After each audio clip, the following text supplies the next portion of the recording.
अस्सलाम वालेकुम रहमतुल्लाहि व बरकातुहू। सदका खैरात करने की फ़ज़ीलत। क्या आप जानते हैं इस्लाम में सदका खैरात करने की फ़ज़ीलत क्या होती है? जब कोई मुसलमान भाई अल्लाह की राह में मांगने वाले गरीबों और फ़कीरों पर अपने माल और दौलत को खर्च करता है तो उसको सदका खैरात कहते हैं। इस बारे में बहुत ही हदीस सामने आई है, उन सब के बारे में जानेंगे। तो आज की इस वीडियो में हम लोग जानने की कोशिश करेंगे आखिर इस्लाम में सदका खैरात करने की फ़ज़ीलत क्या है।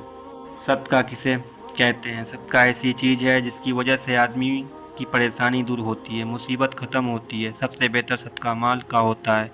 अल्लाह की खुशी और अल्लाह से करीब होने के लिए नेक और अच्छा काम करने का नाम सदका है। लेकिन सदका का मतलब आम तौर पर यह है अल्लाह की राह में मांगने वाले गरीबों और फ़कीरों पर अपने माल और दौलत को खर्च करने का नाम सदका है। सदका किसको देना चाहिए? वैसे तो हर मांगने वाले को सदका खैरात दे देना चाहिए, या जिसके बारे में हमारे दिल में ख्याल आए कि आदमी गरीब है उससे सदका अदा हो जाता है। लेकिन सदका ख़ास तौर पर ऐसे लोगों को देने में ज़्यादा सवाब है जो गरीब होने के बावजूद अपनी ज़रूरत दूसरों से बयां नहीं करते, भूखे सो जाते लेकिन दूसरों से कुछ नहीं मांगते। कुरान में ऐसे लोगों पर सदका करने की बहुत तहकीकत की है। सदका ऐसे लोगों को देना चाहिए।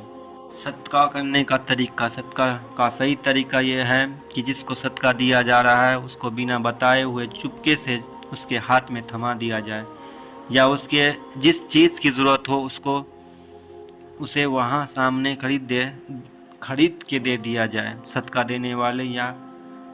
देने वाले को ये बात अपनी दिमाग में बैठा लेनी चाहिए। सदका देकर यह न समझाएं कि सामने वाले पर कोई एहसान कर रहा है और न ही वो एहसान चुकाने की उम्मीद रखे। सदका करके एहसान जताने से सदका का फ़ायदा ख़त्म हो जाता है और सदक़े का सवाब नहीं मिलता, उस पर से ये बहुत बड़ा गुनाह भी है।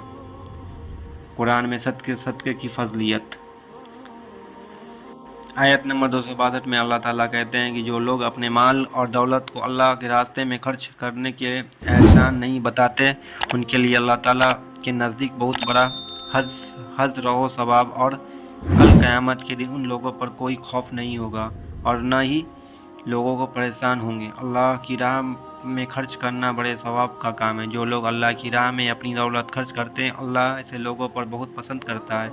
अगर अल्लाह ने आपको दौलत से नवाजा है और आप उस दौलत को अपनी ऐशो आराम और दुनियावी रंगो रौनक में खर्च कर रहे हो तो ऐसी दौलत का भी कोई फ़ायदा नहीं, उल्टा आप अपनी आखिरत के ख़राब कर रहे हैं।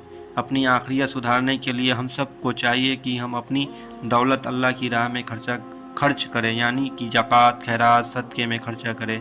अपनी दौलत का कुछ हिस्सा गरीब लोगों में मदद करने में लगाएं। रसूल सल्लल्लाहु अलैहि वसल्लम ने फरमाया, जिस हाल में कमाई से एक खजूर के बराबर सदका किया तो अल्लाह ताला इसको अपने दाहिने हाथ में ले लेता है और अल्लाह सिर्फ पाक कमाई को कबूल करता है, फिर इसको खैरात करने वालों के लिए फलता रहता है। जिस तरह तुम में कोई शख्स बछड़े को पालते हो यहाँ तक कि वो खैरात पहाड़ के बराबर हो जाती है। सदका